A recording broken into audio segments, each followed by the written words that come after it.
कल anti human trafficking unit Ahmedabad crime branch के द्वारा एक सगीरा को रेस्क्यू की गया है और उसके साथ उसको जो प्रोस्टिट्यूशन के व्यवसाय में जिसने धकेला था वो महिला को अरेस्ट किया हुआ है। इस केस का जो इनिशियल जो इन्फॉर्मेशन है वो ये है कि ये जो सगीरा है अभी 13 साल की है। जब वो 11 साल की थी तब उसको बांग्लादेश में अपने गांव में ही जो पास में उसके मित्र जो रहती थी वो उसके साथ वो जब खेलती थी तब उसके पास एक निज़ाम और हसीना करके दो और व्यक्ति परिचय में आए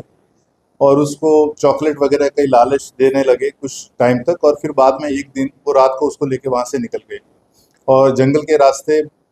बांग्लादेश सरहद से कलकत्ता आए और कलकत्ता से वो अहमदाबाद पहुँचे।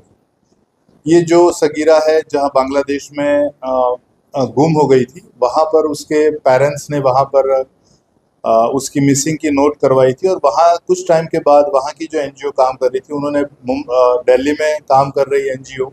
फ्रीडम फर्म को सारी इन्फॉर्मेशन दी थी कि बांग्लादेश से इस तरह की एक सगीरा कई वक्त से गुम है और शायद वो ह्यूमन ट्रैफिकिंग और मतलब देह व्यापार के मतलब जो व्यवसाय है उसमें कहीं ऐसे ही एलिमेंट्स ने उसको डाल ना दिया हो। तो वो जो एनजीओ है दिल्ली एनजीओ, उन्होंने अहमदाबाद पुलिस कमिश्नर श्री को ये लेट पत्र दिया था कि इस तरह की बांग्लादेशी जो सगीरा है उसकी कहीं खोजबीन की जाए और उसी की तफ्तीश anti human trafficking unit Ahmedabad शहर क्राइम ब्रांच को दी गई थी। ये तफ्तीश के दौरान पता चला था कि बहुत सारी मतलब कोशिश के बाद ये पता चला कि ये जो सगीरा है वो अहमदाबाद के ही इलाके में कहीं है, पर उसका हुलिया वगैरह बहुत ही मतलब इतना नहीं पता चला था शुरू में। बाद में जब वहाँ उसी जो इनिशियल प्राइमरी इंक्वायरी की जो आईओ थे उन आईओ को पता चला कि ये सगीरा